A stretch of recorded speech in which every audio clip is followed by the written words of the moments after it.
Pues bienvenidos a un nuevo capítulo, nuevo y último de esta serie sobre historia de las ideas políticas, del pensamiento político, con el que vamos a dar conclusión a un ciclo en el que, con el profesor Ángel Rivero, que de nuevo me acompaña, hemos repasado distintas figuras de la historia de las ideas políticas acotadas en el tiempo, limitadas a la era moderna. Así que hoy concluimos con una figura también con un clásico de mitad finales del siglo XIX, con John Stuart Mill. Y para presentar a John Stuart Mill yo creo que hay que empezar un poco quizás por el principio. Concluiría una tríada de pensadores liberales, que es a las que le hemos dedicado los últimos 3 capítulos. En el anterior, hablando de Alexis de Tocqueville, recordábamos que se conocieron, que de hecho eran correspondientes, se carteaban, y que John Stuart Mill, probablemente lo señalará el profesor Rivero, debe muchas cosas a Alexis de Tocqueville, pero hay diferencias. Y quizás, por empezar por el principio, vamos a introducir a nuestra audiencia en el personaje. Sería curioso probablemente señalando quién es, de quién es hijo, cómo es su educación tan curiosa. Y bueno, todo esto de lo que nos habla en su autobiografía, que es un libro muy entretenido y que podemos recomendar. Sí, bueno, como todos los autores que han aparecido en esta serie, todos ellos tienen biografías interesantes. Curioso, es verdad que ahora el mundo parece que se ha hecho menos interesante en el universo liberal, ¿no?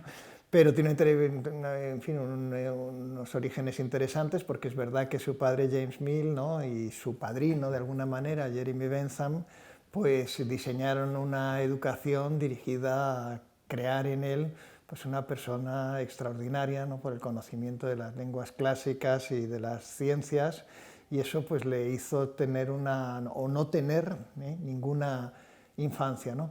Y en el terreno político, que es el que nos interesa en estas series, pues claro, Jeremy Bentham fue el gran inspirador de las constituciones de todo el universo, ¿no?, de las revoluciones atlánticas trasladadas al universo latinoamericano, también un gran animador de las revoluciones en España y en Portugal, y los dos eran miembros pues, del sector radical del partido Whig, que finalmente se va a convertir en un partido liberal, y que tenían una evidente pulsión democrática, ¿no?, en la idea, ¿no?, de que una sociedad que tomase decisiones de manera mayoritaria pues necesariamente caminaba en la dirección de su mejora y de su progreso, ¿no? Y en fin, este es el principio de Maximin, del utilitarismo, que ellos utilizan y que buscan de alguna manera a través de su educación pues transferir al propio John Stuart Mill como principio de conocimiento y también de vida, ¿no? Y bueno, en fin, en su autobiografía, yo creo, como ha señalado, pues él descubre también en fin, la poesía y la emoción y los afectos de una manera tardía, y eso señala que esa educación que había recibido de su padre y de su padrino Bentham. Llega a decir, ¿no?, llega a reaccionar un poco con hostilidad, porque él sigue manteniendo un poco la filosofía utilitarista, pero no el utilitarismo de su padre ni de Bentham, ¿no? O sea, sí. No reprocha haberle dejado precisamente eso, sin infancia. Sí, sin infancia y sin conocimiento del universo del arte, por ejemplo, ¿no?, de la poesía, etcétera, etcétera, de los afectos, ¿no?, de una vida humana más humana, ¿no?, menos científica. De laboratorio, ¿no? Sí. Exactamente. Claro, porque aquí estamos otra vez... Digo, como curiosidad, por ejemplo, sí, su patrón, o sea, su padrino, Jeremy Bentham, ¿no?, se le puede visitar en University College, allí en Londres, ¿no?, donde su pellejo está allí. Antiguamente estaba en un armario, tenías que ir a ver de él y pedirle, oiga, por favor, ¿me puede hablar ahí el armario donde está Jeremy? Te lo abrían y lo veías. Ahora ya le han puesto directamente una vitrina de cristal, pero está con su sombrerito de paja y con su chaquetita y todo eso. Sí, como sentado. Y es por donación suya, por la idea de que él donaba, ¿no?, a la ciencia, al conocimiento, su pellejo, porque el hueso, la osamenta, la dejó en el British Museum. O sea, está allí, o sea, están separados, están por piezas, ¿no? Pero bueno, era este culto a la ciencia que tiene mucho que ver con un progresivismo. Yo creo que esto es una cosa importante. En los autores que nosotros hemos visto antes, la idea de progreso no ocupa un lugar central. Es verdad que sí hay una idea de mejora de la sociedad, pero la idea de progreso como un cambio radical a través de un conocimiento científico del mundo, que es verdad que es una idea ilustrada y que tiene que ver con la Ilustración francesa, en el universo de la política entendida como resolución del conflicto, pues ocupa un lugar relativamente menor, ¿no? Yo creo que la diferencia de Mill, a pesar de que fue diputado en la Cámara de los Comunes en Londres, que era un político, su ideal era más alto, iba a la idea de una transformación social, hacia la dirección de la transformación de la sociedad, ¿no?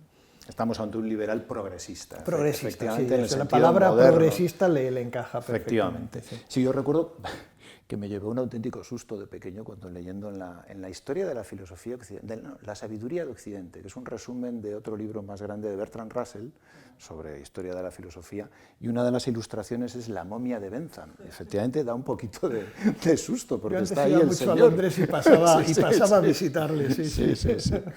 Bueno, con la figura de Stuart Mill estamos también de nuevo otra vez con un pensador muy relevante que dedica un espacio muy grande de su obra a la reflexión sobre la política, pero también es verdad que es un filósofo puro y un economista puro. Tiene un libro tremendo de lógica, tiene un libro de principios de economía política, pero aquí estamos viendo las figuras que examinamos más desde el ángulo político, y yo creo que de Stuart Mill, en cuanto a su pensamiento relativo a la política, hay que hablar de On Liberty, ¿no?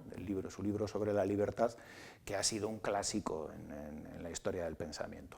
Introdúcenoslo un poco, porque yo creo que también es una lectura agradable. Sí, yo creo que también si hubiese que elegir un libro por donde entrar con John Stuart Mill, sobre la libertad nos sigue hablando directamente al presente, porque justamente él articula o intenta articular la separación, ¿no? Esta barrera entre la libertad privada y la libertad colectiva, ¿no? Cuáles son los límites que hay que poner a la libertad pública y cuál es el espacio en el que debe ser respetada esa libertad individual. Y yo creo que ahí las reflexiones que hay sobre dónde deben situarse, ¿no? Particularmente en la idea de que en todo aquello, ¿no?, que nos afecte únicamente debemos ser completamente libres, y aquello que afecta a los demás es el espacio en el que tiene que negociarse, ¿no?, donde se coloca la barrera. Eso todo tiene bastante actualidad y es un libro ameno, ¿no?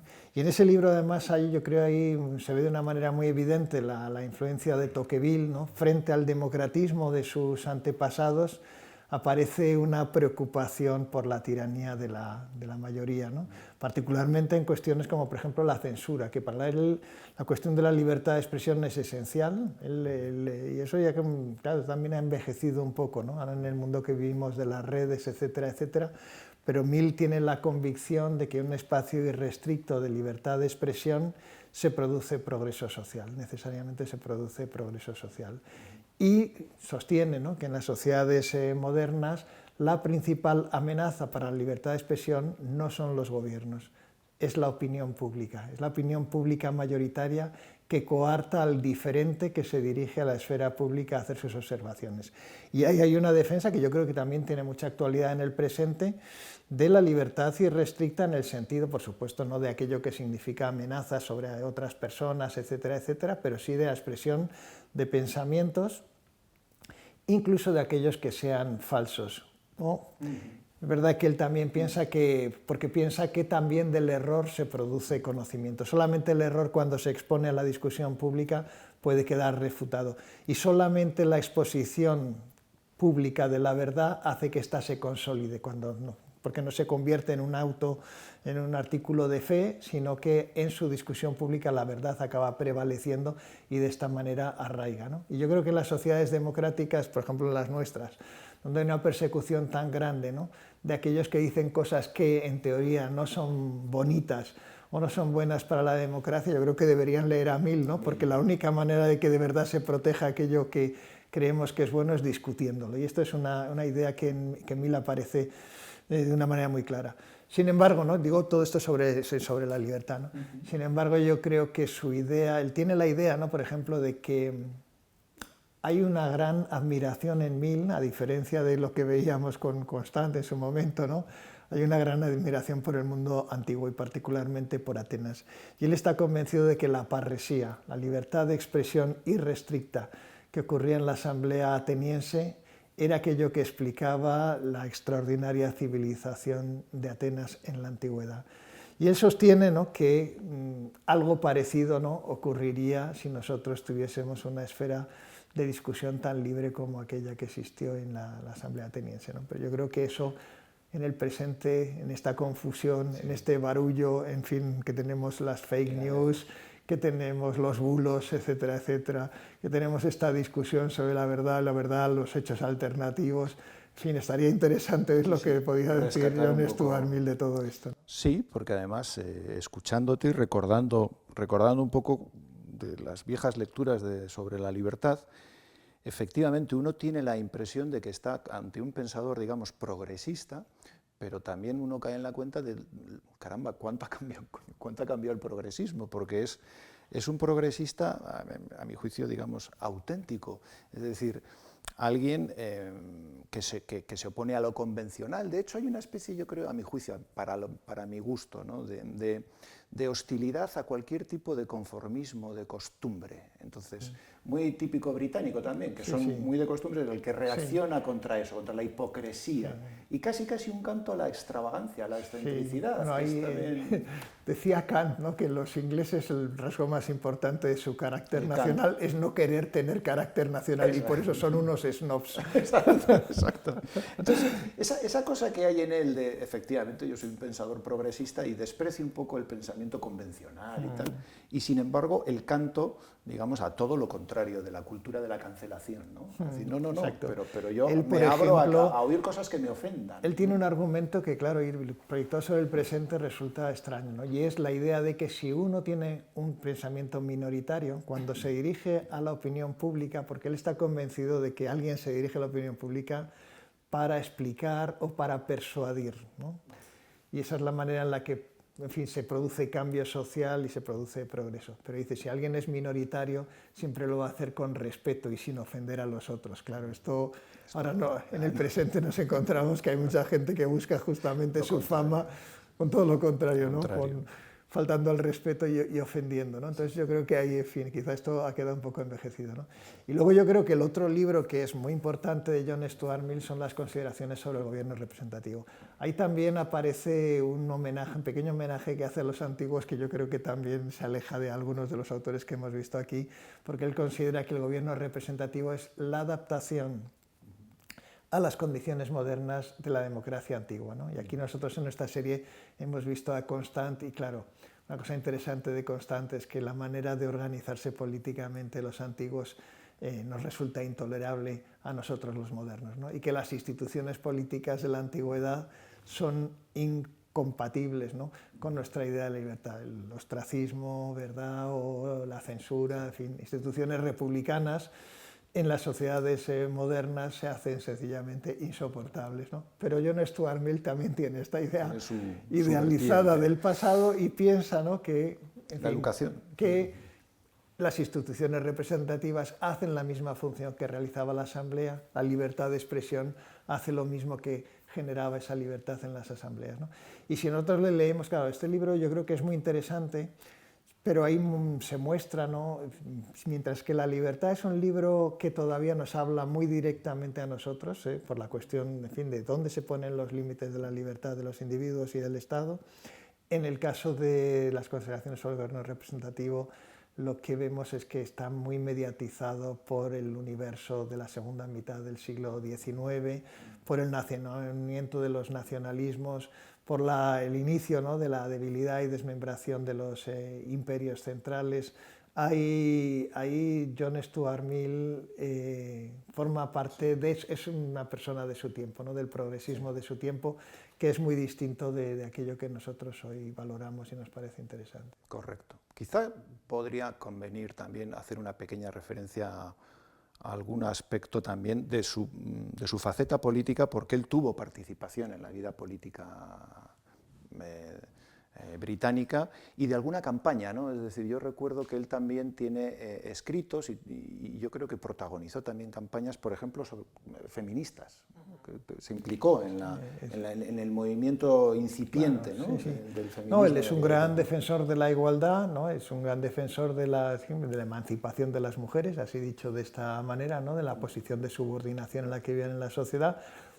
Su progresismo está animado por esta lógica de igualdad, ¿no?, que es esencialmente moderna, ¿no? Y, por ejemplo, en su manera de entender, ¿no?, el acceso al sufragio político, pues hay una especie de cautela, que es un sufragio de cualidad, en la medida en que las personas no se hayan visto, no tengan formación y por lo tanto al no tener juicio no puedan operar, ¿verdad?, como como verdaderos ciudadanos.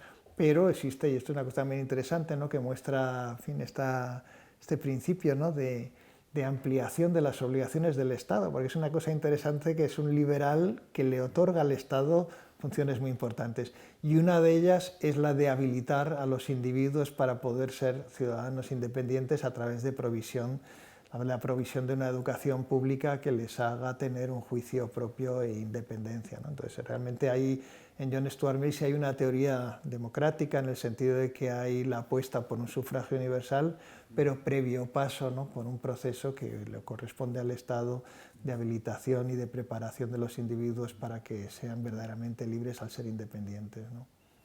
Pues me gustaría ya, enfocando la recta final con respecto a este autor y empalmando un poco con lo que has dicho, porque yo sé que es una manía quizás, y que debemos rehuirla un poco, la manía de etiquetar o de situar un poco con clasificaciones más bien contemporáneas a, digamos, la adscripción ideológica de los autores que uno trata y tal. Y además hay que tener en cuenta que el lenguaje de la política y el lenguaje de los marbetes políticos siempre es connotativo, ¿no? Bueno, uno dice liberal y parece que ya lo ha dicho todo, pero probablemente hay que detenerse y decir, bueno, en qué momento, en qué contexto histórico, geográfico, en fin. Pero es verdad que todo el mundo coincide en señalar, por lo que acabas de decir tú y alguna cosa que me gustaría añadir, que en realidad John Stuart Mill está un poco, digamos, en el filo entre liberalismo y una especie de socialismo liberal, o de liberalismo social, o socialismo liberal, democrático, por supuesto, no marxista, eso por supuesto. Y yo recuerdo un poco, pues, las críticas de los autores que yo he leído de tendencia más liberal clásica o más liberal conservadora. Y me acuerdo, por ejemplo, de una de Hayek, en la que, claro, él se refiere más a un aspecto concreto del pensamiento de Stuart Mill, que es en los principios de política económica. Pero esto mismo que le concede más papel al gobierno, al intervencionismo de Estado. Lo que critica Hayek, sobre todo, que le dedicó una biografía monumental y además atribuye una cierta evolución en el pensamiento de Stuart Mill, de un liberalismo más clásico en non-liberty, aunque inspirado por el utilitarismo y no en otras fuentes también liberales pero distintas, va evolucionando, según Hayek, hacia un intervencionismo cada vez mayor también en el plano económico y que desemboca por influencia, él dice, de su mujer, de Harriet Taylor, y del pensamiento de Comte también, que estaba un poco en contacto con el positivismo francés, y él dice, hombre, al final, en los principios de economía política de Mill, se hace una distinción tan grande entre el mecanismo de la producción y la distribución, en la que Mill dice, bueno, libertad para producir, el mercado está para producir, pero la asignación de ese producto es cuestión, la distribución, la asignación de ese producto es cuestión del Estado. Y bueno, ahí viene la crítica más o menos liberal de derecha, más o menos libertaria, más o menos conservadora, de decir, no se puede disyuntar, desunir tanto el proceso que está mucho más vinculado de la producción y de la distribución de los bienes, porque en función del criterio de justicia social que te hace repartir el producto social con un criterio, digamos, cerrado, si la redistribución es muy intensa, también queda afectada la producción y por tanto la renta global pues, puede bajar, afectada por eso que tú has hecho en el proceso de distribución, con un criterio de justicia social. Bueno, son discusiones de tema un poco más de política económica, pero que apuntan un poco a eso que tú has dicho. Yo creo que, claro, John Stuart Mill ya es un personaje de la segunda mitad del siglo XIX. Su partido, el partido Whig, ya se llama Partido Liberal. De alguna manera, claro, eso es un tema también interesante, pero estamos en el apogeo del universo liberal, que ya se ha constitucionalizado la mayor parte de lo que llamamos el mundo occidental, y por lo tanto la batalla política que tiene que ver con la organización del régimen y la protección de los derechos individuales, pues en países como Inglaterra, etcétera, etcétera, está cerrado. Entonces aparece un liberalismo que es el liberalismo que se dirige a otra preocupación, que es la preocupación social. Y son los males sociales aquellos los que buscan encarar ese liberalismo. Y en ese liberalismo, a diferencia del político, ya no se presupone el ciudadano independiente, sino que se convierte el ciudadano independiente en un proyecto que debe ser desarrollado desde el Estado, ¿no? Entonces, exacto, es verdad exacto. Pero mientras Gladstone es más clásico, ¿sabes? Sí. ¿No? hay una corriente que Claro, va esto más se llama, hacia ya no es un liberalismo dirigido a la protección de la libertad de los individuos, sino que está dirigido al desarrollo de los individuos. Y esa es una tarea que le corresponde al Estado. Y claro, por supuesto que hay que ver hasta dónde es liberalismo o no es liberalismo. De acuerdo con la visión, digamos, del liberalismo moderno, pero eso ya nos estamos metiendo casi en el siglo XX, ¿no? En el siglo XX. Pero la idea es que esa intervención queda justificada siempre que los individuos sean más independientes. Eso es un... Es un criterio... Hobhouse, me suena. Sí, exacto, Hobhouse, exacto, T.H. Green y en fin, todo este tipo de personas que después van a tener a sus herederos en Beveridge, en Keynes, etcétera, etcétera. Hay una línea ahí distinta que ya nos lleva al siglo XX, pero que es verdad que muchas veces desde el presente ha sido en parte vilipendiada, ¿no?, como no liberal, y que explica además el significado de la palabra liberal en Estados Unidos de América, ¿no?, porque había una cautela que no fue respetada, ¿no? Y es que los individuos debían ser más independientes, no más dependientes del Estado, sino más independientes. Exacto, exacto. Bueno, pues nos hemos metido el pie, digamos, en pleno siglo XX y entonces nos tenemos que detener, porque ya habría que dedicar otro ciclo a la edad contemporánea y amenazamos con hacerlo. Yo creo que nos podemos despedir con esa promesa amenaza para los amigos que hayan querido seguirnos a lo largo de estos episodios, que esperamos que al menos hayan podido despertar el interés por volver a leer algún texto clásico, a revisitar un poco páginas que igual se tenían olvidadas, o por descubrir, quizá, quién sabe, autores que nos parecen fundamentales para elevar un poco el discurso político y la reflexión acerca de la política, que estamos convencidos de que es una actividad y en fin, un campo que va más allá de lo que habitualmente parece que concentra la atención generalizada. Así que muchas gracias por la atención que nos hayan podido dedicar a lo largo de esta serie, y muchas gracias a todos.